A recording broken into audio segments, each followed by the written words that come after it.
Hi, this is Brett Simmons, Positive Organizational Behavior, www.brettlsimmons.com.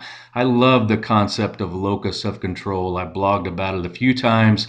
It's one of the things I really listen for when I'm interacting with people. And locus of control means, do you accept responsibility for the things that happen to you? People with an internal locus of control accept responsibility, and even though they can see the systemic causes of their behavior, they accept responsibility for changing and improving those systems. People with an external locus of control, there's always someone to blame. They never see their own responsibility, never hold themselves accountable. Well, I got an email from someone that had read one of my blog posts and asked me, how do you assess locus of control in like a job interview format? And I got to tell you, honestly, I'm not an HR type, so I didn't have an answer ready, had to do a little bit of digging.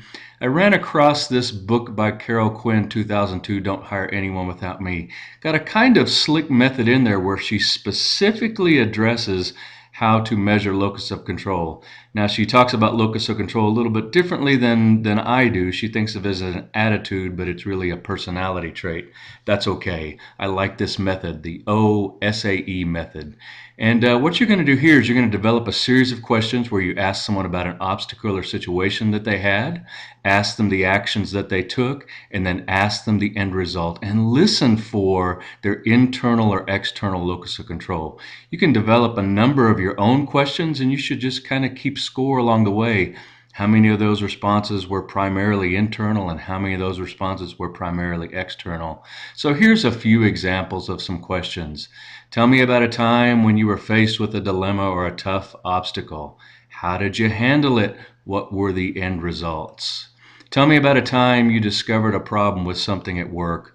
What did you do to try to fix it before it became a bigger problem?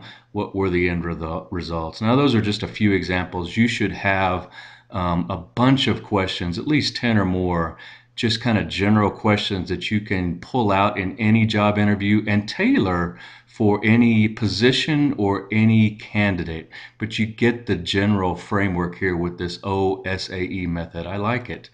And here's what you're listening for with externals as they describe what they did with this obstacle or situation. You'll hear them say things like, well, it failed, but it was not my fault. I had no other choice.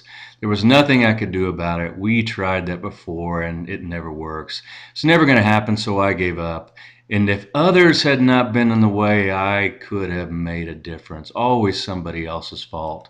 And with internals, you'll hear them saying, I overcame the challenges. It can be done. I've done it before. I had to find a way to make it work, so I did. I learned from my mistakes and made improvements. I really like that response. And the process was not working, so I worked with others to improve it. That's a key response for me. You can see how the process is broken, but instead of throwing up your hands, you say, it's my responsibility to partner with people to fix that.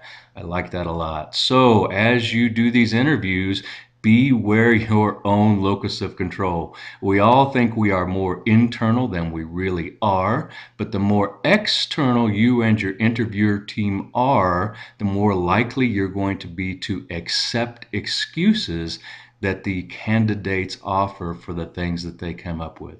So beware your own locus of control as you interview and interact with people. Please leave a comment. Would love to hear what you think. Hope you found that helpful, and I hope you have a great day. This is Brett Simmons. Thanks.